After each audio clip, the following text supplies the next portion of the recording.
Hello friends, welcome back to my channel law classes by Monika.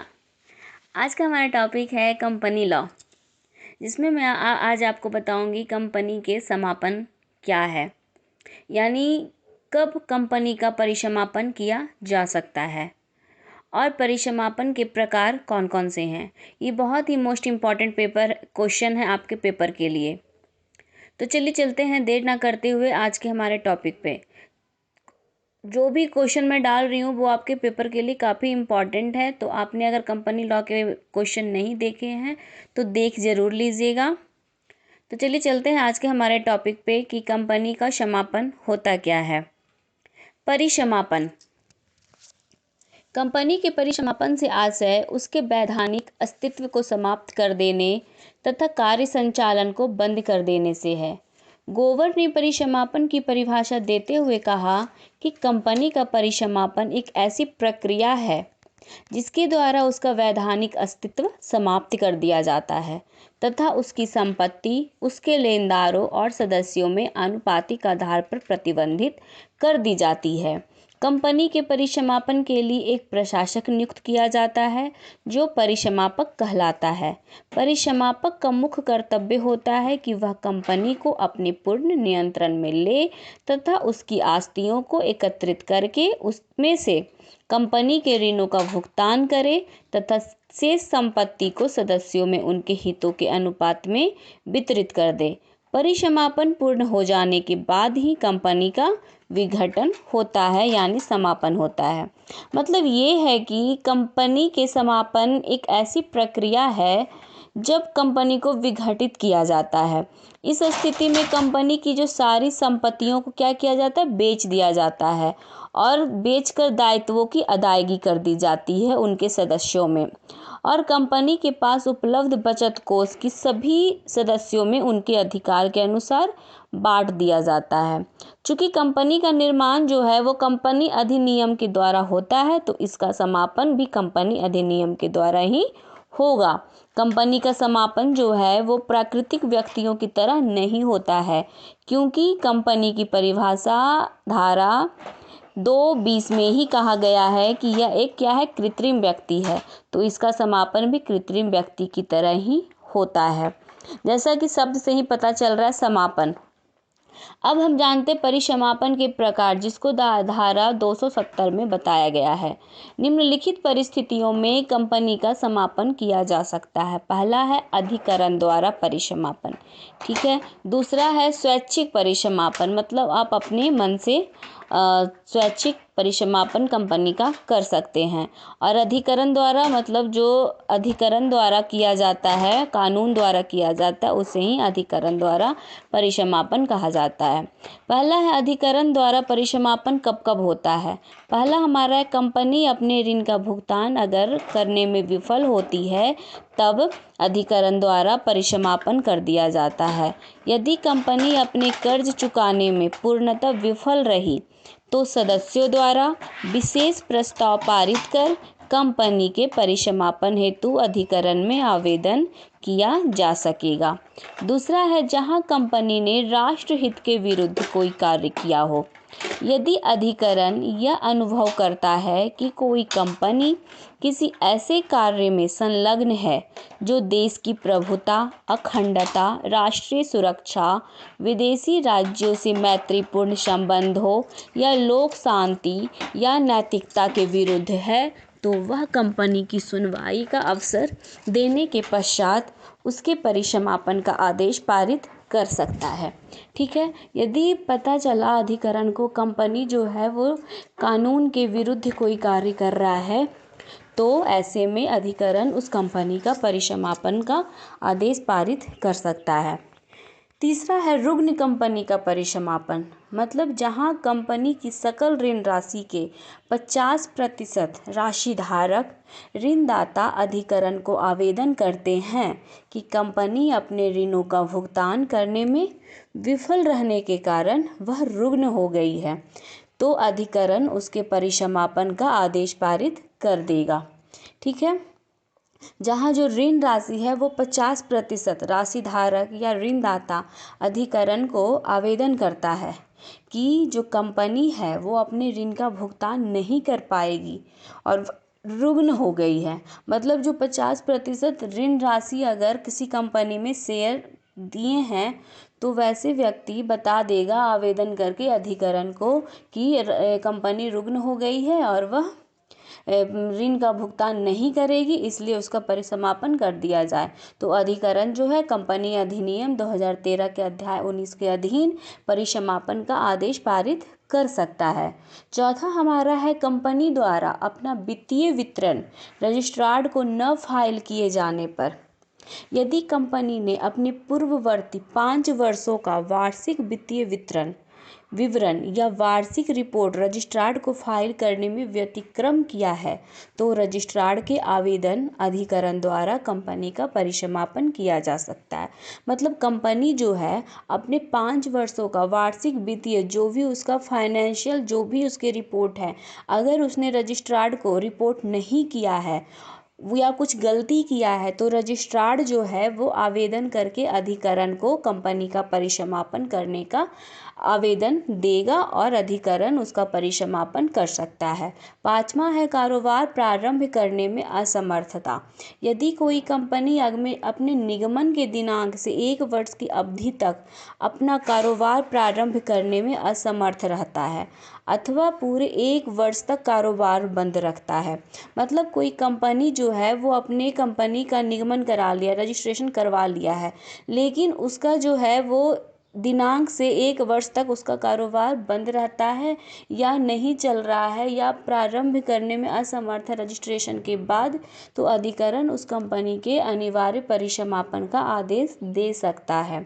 छठा है न्यूनतम सदस्य संख्या में अगर कमी हो जाए। यदि किसी समय किसी पब्लिक कंपनी की संख्या घटकर 7 से कम रह जाए या किसी प्राइवेट कंपनी की सदस्य संख्या 2 से कम हो जाए तो अधिकरण द्वारा ऐसी कंपनी का अनिवार्य परिसमापन किया जा सकता है। यदि इस प्रकार सदस्य संख्या में कमी होने के बाद भी शेष सदस्य कंपनी का कारोबार 6 मास से अधिक समय तक घटी हुई सदस्य संख्या के साथ चालू रखती है तो वे उस कंपनी की समस्त देनदारियों के लिए व्यक्तिगत रूप से दायित्वाधीन होंगे। मतलब अगर कंपनी की न्यूनतम जो संख्या है पब्लिक कंपनी में 7 और प्राइवेट कंपनी में 2, अगर उससे कम हो जाता है तो उस कंपनी का परिसमापन अधिकरण द्वारा कर दिया जाता है। अगर फिर भी 6 मास तक अगर उस घटी हुई संख्या से फिर भी अगर कंपनी चल रही है तो उस कंपनी की जो समस्त देनदारी है उसके लिए व्यक्तिगत रूप से दायित्वाधीन होंगे। सातवां है कारोबार के आधार की अगर समाप्ति हो जाती, यदि कारोबार कंपनी के कारोबार की जो विषय वस्तु है या उसके कारोबार का जो आधार है वही अगर समाप्त हो जाता है तो ऐसी दशा में उसका परिसमापन कर दिया जाता है। अधिकरण जो है ऐसी दशा में उसका परिसमापन कर देगा और परिसमापक जो है वो सामयिक न्यायसंगत और उचित माना जाएगा। 8वां है कंपनी की हानि की स्थिति में। यदि कोई कंपनी बिना हानि उठाए अपना कारोबार चालू नहीं रख सकती और लाभ की कोई संभावना न हो तो यह माना जाएगा कि उसका परिसमापन करना उचित है।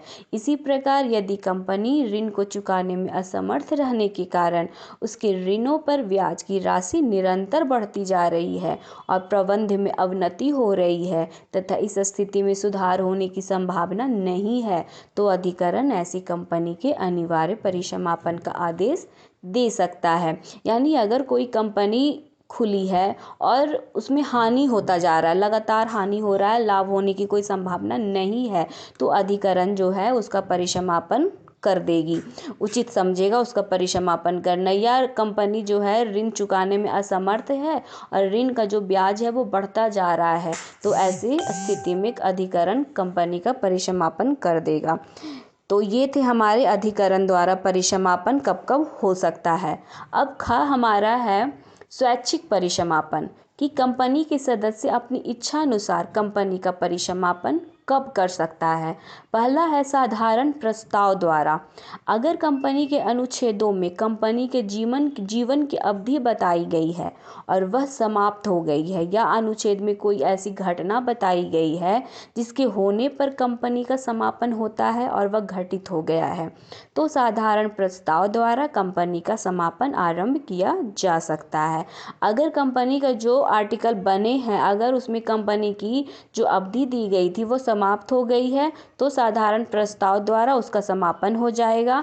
या अनुच्छेद में कोई ऐसी घटना बताई गई है और वह घटित हो गई है, तो साधारण प्रस्ताव द्वारा कंपनी का समापन पूरा हो जाएगा। दूसरा है विशेष प्रस्ताव, जिसको धारा 304(1) के द्वारा बताया गया कि किसी भी समय सदस्यों के विशेष प्रस्ताव द्वारा कंपनी का स्वैच्छिक समापन आरंभ किया जा सकता है। प्रस्ताव की तिथि से ही समापन आरंभ किया जा सकता है। विशेष प्रस्ताव देकर भी कंपनी का स्वैच्छिक समापन किया जा सकता है। अगर कंपनी चाहे तो जिस दिन प्रस्ताव की तिथि है उस दिन से भी समापन आरंभ कर सकती है। तो ये है हमारे स्वैच्छिक समापन, जिसे कंपनी अपनी इच्छा अनुसार समापन करती है। अब शोधन क्षमता की घोषणा, जिसको धारा 305 में बताया गया है। स्वेच्छा से किया जाने वाला समापन दो प्रकार का होता है। पहला है सदस्यों द्वारा स्वैच्छिक समापन और दूसरा है लेनदारों द्वारा स्वैच्छिक समापन। अब हम इसे डिटेल में जानेंगे कि धारा 305 में बोला क्या गया है। अगर अधिनियम के उपबंधों के अनुसार शोधन क्षमता की घोषणा की गई है, तो समापन जो है वो सदस्यों द्वारा स्वैच्छिक परिसमापन माना जाएगा। ठीक है। और अगर ऐसी घोषणा नहीं की गई है तो परिसमापन लेनदारों द्वारा स्वैच्छिक परिसमापन हो जाएगा। अगर शोधन क्षमता की घोषणा की गई है तो सदस्य द्वारा स्वैच्छिक परिसमापन, अगर घोषणा नहीं की गई है उपबंध में तो परिसमापन लेनदार द्वारा होगा। और ऐसी घोषणा निदेशकों के बहुमत द्वारा तथा बोर्ड के प्रस्ताव द्वारा तथा शपथ पर होनी चाहिए। उन्हें यह घोषित करना होता है कि उन्होंने कंपनी की दशा की पूर्ण रूप से जांच कर ली है और वे इस विचार पर आए हैं कि कंपनी का कोई भी लेनदार जो है वो नहीं है, या कंपनी अपने 305 में यही कहा गया है कि अगर जांच कर ली है और वे इस विचार पर आए हैं कि कंपनी का कोई भी लेनदार नहीं है, तो कंपनी जो है वो अपने लेनदारों का भुगतान निश्चित समय के अंदर कर देगी, जो समापन आरंभ होने की 3 साल से अधिक नहीं होगा। ऐसी घोषणा तभी प्रभावशील होती है जब यह परिसमापन प्रस्ताव के 5 सप्ताह पूर्व कर दी गई है और इसकी एक प्रतिलिपि जो है वो रजिस्ट्रार के यहाँ रजिस्टर करवा दी गई हो। इस घोषणा के साथ संपरीक्षकों की रिपोर्ट लगी रहनी चाहिए। इसमें घोषणा की तिथि तक कंपनी के लाभ तथा हानि तथा बैलेंस शीट होनी चाहिए और कंपनी की संपत्ति तथा दायित्वों का भी ब्यौरा होना चाहिए। इसके साथ रजिस्ट्रीकृत मूल्यांकन की कंपनी का आस्तियों के मूल्य के बारे में रिपोर्ट होनी चाहिए। बिना उचित आधार के ऐसी घोषणा करना दंडनीय है। यदि घोषणा में बताए गए काल के अंदर कंपनी लेनदारों का भुगतान न कर सके तो यह मान लिया जाता है कि घोषणा जो है वो बिना किसी उचित आधार के कर दी गई है।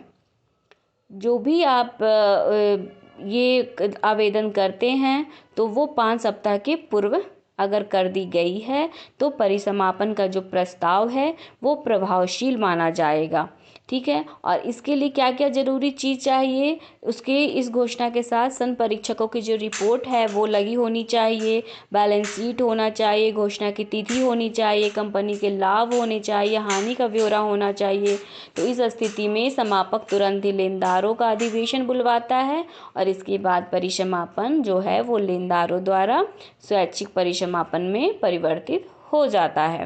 तो ये थे हमारे कंपनी के परिसमापन, जिसे 2 भाग में बांटा गया है, अधिकरण द्वारा परिसमापन और स्वैच्छिक परिसमापन। कब कब किया जाता है उसके बारे में भी मैं डिटेल में बता चुकी हूँ कि अधिकरण द्वारा जो परिसमापन है, अगर कंपनी ऋण का भुगतान करने में विफल होता है।